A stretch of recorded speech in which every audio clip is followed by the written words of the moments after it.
যুবক এক পর্যায়ে মাকে ভুলে যায়, বাবাকে ভুলে যায়।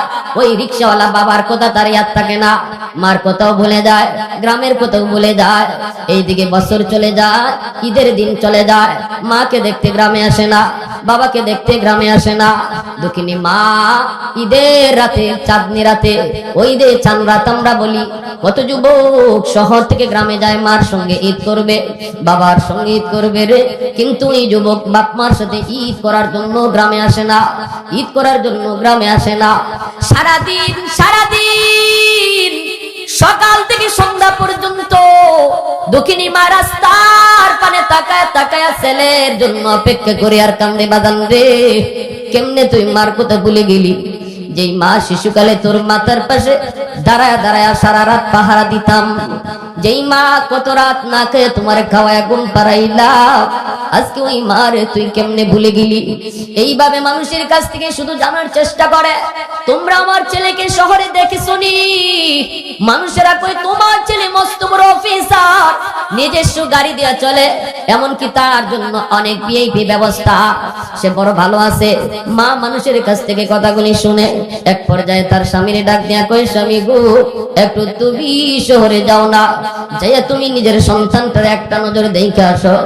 স্বামী গো আমি তো মা। কেমনে মা? সন্তান যদি মা বলতে পারে, মা কোনোদিন সন্তান বলতে পারে না। স্বামী একটু তুমি যা দেখে আসো। এইবার বাবা রওনা দিল ছেলেকে এক নজরে দেখার জন্য। বাস্তব ঘটনা শুনাইতেছে যুবক, তখন কুমিল্লা শহরে যাইতে 2টা ফেরি পার হওয়া লাগতো রে। ওই 2 ফেরি পার হইতে অনেক সময় লাগতো। ওই জমানার ঘটনা। গুলশান আজাদ মসজিদের পাশে যুবকের বাসা। অফিসে গেছে যুবক, অফিসের ঠিকানা নিয়ে বাবা গেটের সামনে দাঁড়ায়। দারোয়ান আটকে দেয়। দারোয়ানে কই, কে আপনি? কার সাথে দেখা করতে চান? কই অমুকের সাথে।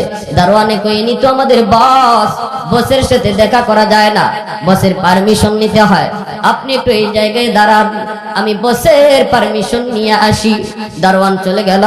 যাই বলতেছে, স্যার একজন বুড়া মানুষ, চেহারা দেখলেই বোঝা যায় বড় অভাবী, চেহারা দেখলেই বোঝা যায় বড় গরিব, আপনার সাথে দেখা করতে চায়, মনে হয় কোনো সাহায্যের জন্য আসছে।